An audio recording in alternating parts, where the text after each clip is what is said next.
My name is Samara Shanker, and I'm the author of Naomi Teitelbaum Ends the World. This is a middle grade novel about a young girl who gets a golem for her bat mitzvah, and even though she wants to use it to save the world, she realizes pretty quickly that things are a little more complicated than that. Now, golems are a really important part of Jewish folklore and history, and our most famous golem is the Golem of Prague, where many years ago the Jewish people were in danger from the people around them. And so the rabbi there created a golem, a man out of clay, that he brought to life using a very, very powerful word that only rabbis are allowed to use. And this golem came to life and protected the Jews in Prague. Now, the important thing to remember about golems is even though they can't talk, they never get tired and they never stop working. But the important thing that comes to mind in a lot of golem stories is that there's always someone who forgets to tell the golem to stop working. And you can imagine that that's where things start to get a little bit complicated. So we're going to read the first chapter today of Naomi Teitelbaum Ends the World. You ready? All right. Chapter 1, A Mysterious Package.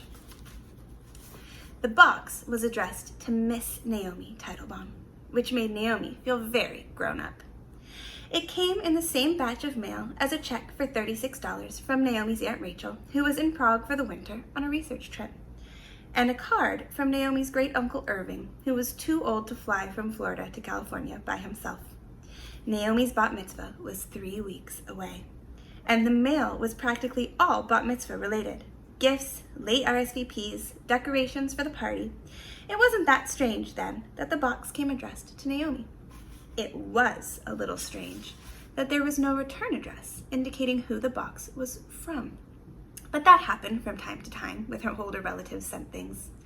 Naomi stared at the dark reddish-brown wrapping paper while her mom sorted through the rest of the boring mail. "Can I open it now?" she asked. Her mom looked up and raised an eyebrow. "Not right now. Whatever it is, we'll keep until after your lesson with the rabbi." She checked her watch and frowned. "Speaking of which, why aren't you ready to go?" "I'm ready." Naomi lifted her foot up over the counter so her mom could see that she was wearing shoes. "I'm so ready. I'm so super duper ready. I could open this package right now and not even be late." "Where are your headphones?" Naomi squinted. "I don't need headphones to meet with Rabbi Levinson." Mom squinted right back. "You need your headphones if you're going to practice your Torah portion in the car." Naomi groaned. "This is an injustice." "Don't try that with me, Naomi Sarah. I've been dealing in fancy words longer than you've been alive." "Yeah, but you work for the establishment." Mom didn't dignify that with a response. She sent a meaningful look at Naomi's bat mitzvah binder. "Ugh, Mom." Naomi threw herself sideways over the counter. "I practiced my prayers already today, and Mama said I only had to do that." Her mom's other eyebrow rose to meet the first one, high on her forehead. She put the mail down, her shiny, white-tipped nails clicking against the counter. "Is that so?" Naomi nodded quickly. Her mom said. "So if I call your mama right now, she'll back you up?" "Well, she'll definitely back me up that I did my prayers," Naomi told her. "That, young lady, is not the same thing." Naomi scowled and stomped over to the couch. She knew she had been defeated, but she wasn't going down without a fight. "I know my Torah portion, Mom," she whined, trying to tug her headphones out from where they had tangled in the couch cushions. They were caught on something, and she had to give them a good, hard yank to try to get them loose. "Cantor Debbie said I was just about ready." "Just about isn't the same as completely," Mom said. She was always saying things like that. Naomi's mom was an assistant district attorney for Los Angeles County and a total perfectionist. Naomi and her older sister Dina were always getting lectures about paying attention to details and keeping track of their work. Naomi's messy backpack made her mom sigh more times a day than anything Dina ever did. "Fine," Naomi said. Her headphones came free after another sharp tug, and she stomped her way back over to the counter to get her phone. "Now I'm ready." Her mom's phone started ringing just then, and she waved Naomi off toward the front door. As she gathered her purse and her cardigan with one hand, she lifted the phone to her ear and with the other, and said in her professional lawyer voice, "Rebecca Teitelbaum." "Rebecca Teitelbaum," Naomi mimicked, trying to make her voice sound like her mom's. It was hard. She could never get her vowels to sound round enough. Naomi's mama didn't have a different phone voice. She just used her normal voice all the time, though Naomi supposed that her mama didn't need a special voice to be a yoga instructor. She didn't even answer the phone like Mom did with her whole name, Miriam Teitelbaum. She usually just said, hello, or if it was Naomi or Dina calling, how did you get this number? That had stopped being funny after the 4th or 5th time she did it, but she still answered the phone that way almost every time. Dina was 17 now and did a lot of eye rolling at their mama. Naomi climbed into the back seat of the car with her bat mitzvah binder and hit play on her phone, ignoring Dina, who slid into the front seat and made a face at her. Naomi guessed Mom was dropping Dina off at the mall or something. She waved her phone at her sister so she was listening to her recording and couldn't talk to Dina about whatever random pop star she was obsessed with that day. Cantor Debbie's voice chanted the Hebrew words while Naomi followed along quietly, trying not to disturb her mom on the phone. At the end of the recording, Cantor Debbie explained what the Torah portion meant and which words were special. Naomi had listened to the recording so many times that she could practically recite the explanation along with Cantor Debbie. And when God calls out to Moses from the burning bush, Moses responds, Hineni, here I am. This is more than just saying that he's physically there. When Moses says Hineni, he is saying that he is present before God and committed to listening and taking on the duties that he is asked to. Naomi recited along with the recording. Whatever that means. She threw her arm across her eyes and sighed, long and pained, forgetting for a minute that she was supposed to be trying to be quiet. In the driver's seat, her mom snapped her fingers. Universal mom speak for, be quiet, I'm on the phone. Dina turned around in the passenger seat and snapped her fingers too, just to be obnoxious. Naomi bared her teeth at her. Do your work, Dina hissed. Mind your business, Naomi growled back. Mom snapped her fingers again, and both of them rolled their eyes. Dina turned back around. Naomi pulled her feet up on the car seat and watched the street signs pass by as Cantor Debbie chanted her way through the prayers for the after the Torah portion. The car pulled up to the temple. Naomi swung the door open as quietly as she could so Mom wouldn't shush her again, blew her a kiss, stuck her tongue out at her sister, and hurried inside.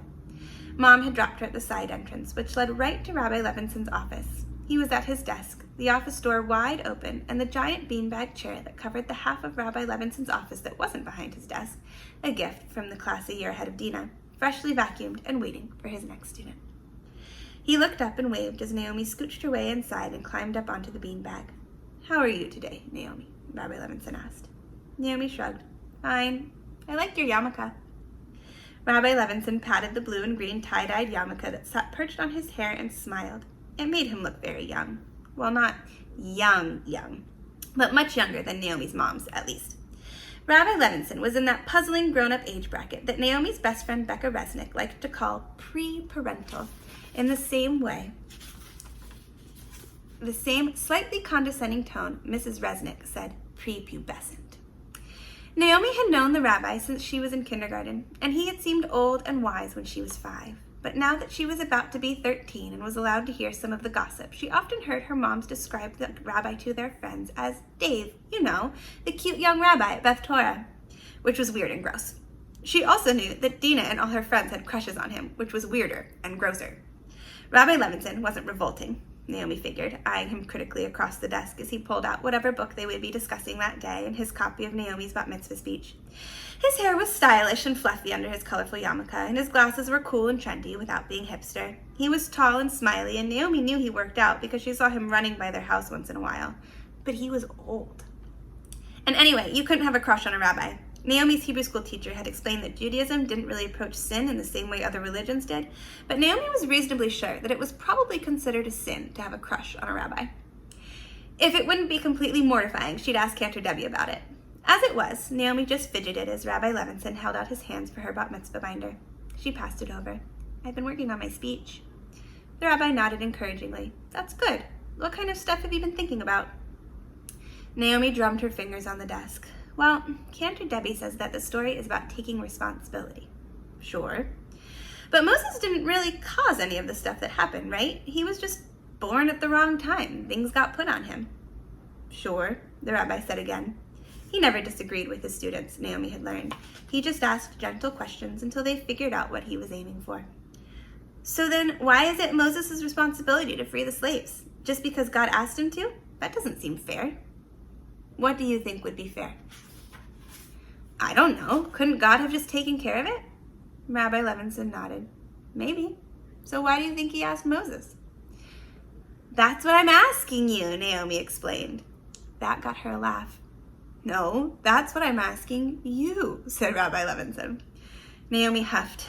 Maybe God was just lazy. Naomi. Sorry, she muttered. She tapped her fingers on the desk again and took a candy from the bowl on the rabbi's desk. The rabbi let her think, watching her fidget with a small smile.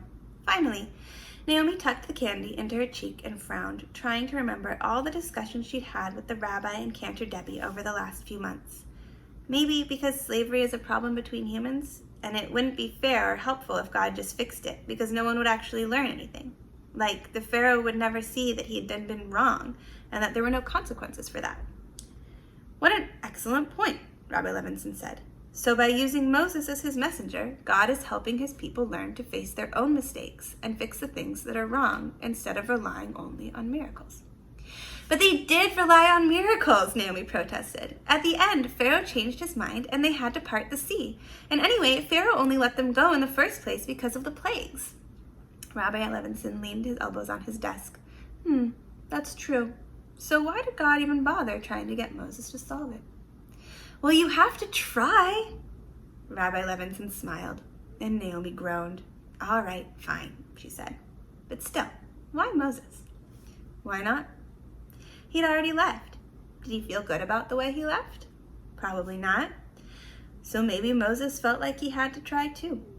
The rabbi let her take another candy, then pulled the bowl out of her reach. I don't want your mom's calling me about you coming home with a sugar high, he joked. Then he went on. What Cantor Debbie told you about taking responsibility is true. The word hineni shows up a few times in the Torah, usually when people are being called to do things that seem unfair, or at least very, very difficult. Did Cantor Debbie tell you what hineni means? It means, here I am, Naomi told him. Here I am, Rabbi Levinson echoed. God calls to Moses, and Moses shows up. He's ready. He doesn't say, who's going to deal with this? He says, I'm here. I'll deal with it. Naomi nodded. Then the rabbi nodded back. Now, did you read the passage I sent you? I think you're going to find it really interesting. Naomi's mom picked her up, without Dina this time, and took her home. She was on another call, so Naomi fidgeted in silence the whole way, thinking a little about what the rabbi had told her about her Torah portion, but mostly thinking about opening her present. Mom nodded when Naomi pointed to it when they got home, and Naomi raced to drop her shoes in the rack by the door, then skidded on her sock feet over to the counter. She dumped her bat mitzvah binder, grabbed the box and the sparkly pink envelope that was probably from her cousin Lainey, blew a kiss at her distracted mom, and ran down the hall to her room. She video called her other best friend Eitan as soon as she was in there, propping the phone up on her pillow so he could see her sitting cross-legged on her bed. Eitan's enthusiastic round face appeared on screen almost immediately. Nene, my best friend in the whole world who also has excellent timing. I just got home from my lesson with Cantor Debbie. What are you doing? Ugh, Naomi said, falling sideways dramatically. I just got home from my meeting with the rabbi. Guess we just missed each other at temple. And my mom made me practice my prayers in the car. It's like having homework. Eitan clicked his tongue sympathetically. Homework the very first day after school lets out. It's what we get for having winter birthdays. No winter break when there's a bar mitzvah on the horizon. Or a bat mitzvah, he added at Naomi's scowl. She nodded, satisfied. She'd been reminding Eitan a lot recently about the dangers of defaulting to male language. It helped that his mom backed Naomi up whenever she heard them. He flopped down onto his couch, and his picture on the phone shook for a moment. But think of the presents, he said wistfully. And the party, Naomi added. And the food. And the presents, Eitan said again. You really can't forget the presents. Mama would say we're disregarding the religious and communal significance of this ceremony, Naomi sighed. In fact, her mama had said that many times. Mama talked a lot about raising them to be citizens of the world. Your mama has a lot of things to say about the rampant consumerism of the youth, Eitan said dolefully. But I just want enough bar mitzvah money to pay for space camp. They're only going to give you bonds that your parents can put into college savings, Naomi reminded him. And anyway, we're buying into the capitalist lies that we could be rich if we saved up enough, she told him, parroting her mama's favorite news show host. You live in a McMansion in the valley, Nay, Eitan reminded her. Naomi shrugged. She couldn't control where she lived. Eitan rolled his eyes. Whatever, I got $36 from Uncle Jeff today. That's a start. Oh, me too, from Aunt Rachel. Double chai, they chorused, with little enough sarcasm that neither of their respective parents would scold them for it. What happened to scorning capitalist values? Eitan joked. I still have to live in a society, Eitan, Naomi said. Anyway, that's why I called you. Presents. There's a new mystery present. Eitan gave an exaggerated sigh. Old people on the internet. I know, right? Naomi snorted. Mom said I could open it. Want to help me guess who it's from? You know I do. Eitan leaned close to the phone, and Naomi giggled at his distorted picture. Shut up, he said. I need to see. You could just come over, she reminded him. Will you wait for me to open it? No. Then I'm going to stay right here. Thank you very much. He did lean back far enough that his nose stopped looking squished against the camera, though. Open it, Nay. Naomi tore the reddish-brown paper off the package to reveal a perfectly white, square box. It wasn't the usual flimsy cardboard. Naomi wasn't entirely sure what it was made of. She lifted it to show Eitan, who didn't know what it was either. But what's in the box? He demanded. I'm getting there. It took her a moment to find the seam of the lid, but when she did, it came off fairly easily in her hands. She pushed aside the soft packing paper until her fingers brushed against something hard and rough. Her hand closed around it, and she lifted the item free. Huh. On screen, Eitan was squinting at it. It's a figurine? I'm not sure. Naomi turned the little clay figure around in her hands. It was the same reddish-brown color as the wrapping paper. It looked like someone had carved a tiny man out of clay. Its features were rough, just enough detail to see that it did have eyes and a mouth, little scoops out of the clay of its face that somehow still gave the impression of delicate work. It looked almost human, but not close enough to be uncanny. She held it up and wiggled it at Eitan. What a weird gift. Is there a note? Naomi dug through the box again until she found the tightly rolled scroll nestled in the tissue paper. A silver wax seal held it closed, and Naomi had to dig her nails into it until it broke. Across the top, in neat typewriter text, it said plainly, for Naomi, to help. Then there was some Hebrew that Naomi couldn't quite parse. It was the loopy cursive kind with no vowels. She could barely pick out any of the letters. Underneath that, almost as incomprehensible with how embellished the script was, were the words, I create as I speak. Below that was a blank line for a signature. There was a thin, perforated section along the bottom that had the same Hebrew words and instructions that read, place smaller scroll in Gollum's head after completing signature of ownership. There was nothing else. Okay, that is the first chapter of Naomi Teitelbaum Ends the World. I hope that you'll go out and finish the rest of this book and find out what happens to Naomi and her Gollum. Thank you so much for reading with me today. Bye-bye.